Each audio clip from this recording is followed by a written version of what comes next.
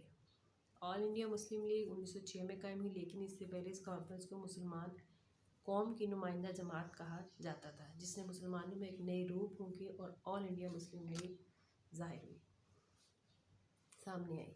سر سید احمد خان مسلمانوں کی مادی ترقی کے لیے جدید حصول تعلیم پر بڑا زور دیتے تاکہ مسلمان بھی ترقی کر سکیں، آگے بڑھ سکیں اور کسی بھی لحاظ سے دوسرے لوگوں سے پیچھے نہ رہیں۔ انہوں نے رسالہ تہذیب الاخلاق کے ذریعے تحریک علی گڑھ کے مسلمانوں کی معاشرتی اصلاح کرتے رہے۔ اسی رسالہ کی مدد سے انہوں نے توہم پرستی اور پرانے رسم و رواج پر تنقید کی اور مسلمانوں کی توجہ جدید سائنسی علوم کی روشنی سے منور ہونے کی طرف دلائی۔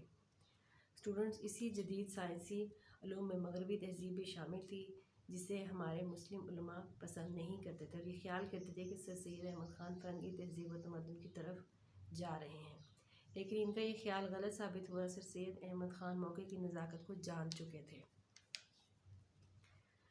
اس کے علاوہ لائل محمڈنز آف انڈیا اور تبیین الکلام جیسی کتب تحریر کر کے مسلمانوں اور حکومت برطانیہ کے درمیان تعلقات کو بہتر کرنے میں مدد دی۔ مسلمانوں کے لیے ملازمتوں کے دروازے کھلے۔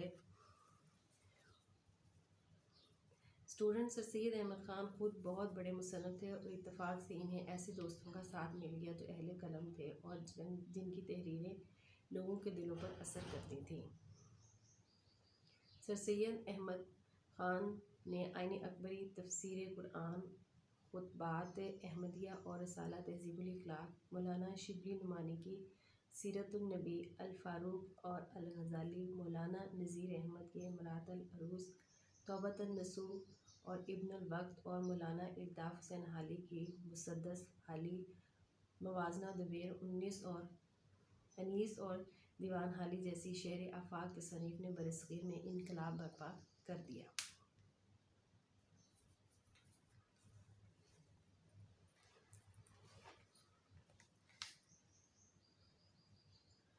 اسٹوڈنٹس، یہاں ہم آبجیکٹیوز کی بات کرتے ہیں جو علی گڑھ موومنٹ تھی۔ Aligarh movement was established to fulfil the following targets: to build confidence between the government and the Muslims, to persuade the Muslim to acquire modern knowledge and English language. وہ چاہتے تھے کہ مسلمان جو ہیں وہ اعلیٰ تعلیم انگریزی زبان میں حاصل کریں۔ To hold back the Muslim from the politics. تو یہ تو تھے اسٹوڈنٹس کچھ آبجیکٹیو جو علی گڑھ تحریک موومنٹ میں شامل تھے۔ 1857 کی جنگ آزادی کی ناکامی کے بعد سر سید احمد خان نے مسلمانوں کو حکومت کے تاب سے بچانے کے لیے بڑی کوشش کی۔ آپ نے جنگ آزادی کے اسباب کا جائزہ لیتے ہوئے اس کی تمام تر ذمہ داری انگریز حکومت پر ڈال دی۔ انہوں نے کہا کہ حکومت کے طرز عمل غلط تھا۔ آپ نے یہ بھی کہا کہ یہ جنگ آزادی نہیں بلکہ غدر تھا۔ برطانوی حکومت کو امور حکومت میں مقامی باشندوں کے مشوروں کی ضرورت ہے، اس لیے یہ ضروری ہے کہ اگر کوئی حکومت قدم اٹھانے سے پہلے مقامی باشندوں سے مشورہ کیا جائے۔ چنانچہ آپ نے کونسل میں مقامی باشندوں کی شرکت کے لیے 1861 کا قانون مجالس ہند پاس کرایا۔ اس طرح عوام کے لیجسلیٹو نمائندوں کو اپنے مسائل حل کرنے کا موقع فراہم ہوا۔ سر سید احمد خان نے افسر شاہی کی غلط روش کو تنقید کا نشانہ بناتے ہوئے گورے اور کالے کی تمیز کو ختم کرنے پر زور دیا۔ آپ نے حکومت پر واضح کیا کہ جب تک گورے اور کالے کے لیے ایک قانون نہ ہوگا، پاک و ہند کے عوام کو راضی رکھنا مشکل ہوگا۔ سر سید احمد خان نے ہندوؤں کی طرف سے مسلم تہذیب و تمدن کے خاتمے کی ہر کوشش کو ناکام بنا دیا۔ 1867 میں ہندوؤں نے جب اردو کی جگہ ہندی کو عدالتی اور دفتری زبان بنانے کی کوشش کی تو سر سید احمد خان نے اپنے سورسز کو یوٹیلائز کرتے ہوئے اردو زبان کی حفاظت کی، اردو زبان کو پروٹیکٹ کیا۔ ہندوؤں نے بڑی کوشش کی کہ مسلمانوں کو اس کی تہذیب و ثقافت سے دور کر دیا جائے، لیکن ان کی ہر سازش سر سید احمد خان نے ناکام کر دی۔ انڈین نیشنل کانگریس جب قائم ہوئی تو سر سید نے مسلمانوں کو اس میں شامل ہونے سے روک دیا، کیونکہ وہ اس کے اصل مقاصد پہلے سے ہی جانتے تھے۔ سر سید احمد خان کے خیال میں وہ ایک ہندو کی نمائندہ جماعت تھی۔ بعد کے حالات نے سر سید کے خیال کو درست ثابت کر دیا۔ سر سید احمد نے مسلمانوں کی جداگانہ قومیت کے تصور کو ابھارا اور آپ تحریک علی گڑھ میں 2 قومی نظریے کے بانی تھے۔ اسٹوڈنٹس، 1885 میں مسلمانوں کو او ہیوم کی کوششوں سے قائم ہونے والی انڈین نیشنل کانگریس سے دور رہنے کا مشورہ دیا۔ کانگریس کی مطلوبہ دستوری اصلاحات کو مسلمانوں کے مفادات کے خلاف قرار دیا، اس لیے اگر الیکشن کے ذریعے برطانوی طرز پر پارلیمنٹ کو منتخب کیا جاتا تو مسلمان کل آبادی کا 25% تھے۔ ہندو اکثریت مسلمانوں کو ووٹ دینے کے لیے تیار نہ تھی، اس لیے مسلمانوں کا سیاسی خاتمہ ایک ناگزیر عمل تھا۔ سر سید احمد خان 2 قومی نظریے پر پیرا عمل ہوتے ہوئے مسلمان قوم کی علیحدہ حیثیت پر زور دیا اور اسمبلی کی نشستوں، ملازمتوں اور زندگی کے ہر شعبے میں مسلمانوں کے تناسب کے لحاظ سے ان کے لیے علیحدہ نمائندگی کا مطالبہ کیا۔ یہی مطالبہ بعد میں مسلم لیگ کے قیام کا سبب بنا اور اسی جداگانہ انتخاب کے حصول کی کوششیں مسلمانوں کے لیے الگ وطن پاکستان کے لیے منزل راہ ثابت ہوئیں۔ تو اسٹوڈنٹس، یہ تو تھا آج کا ہمارا ٹاپک، سر سید احمد خان اور تحریک علی گڑھ۔ سر سید احمد خان 17 اکتوبر 1817 کو دلی میں پیدا ہوئے تھے اور آپ نے بہت محنت اور بڑی کوشش اور بڑی مشقت سے مسلمانوں کو علیحدہ وطن حاصل کرنے میں صرف کی۔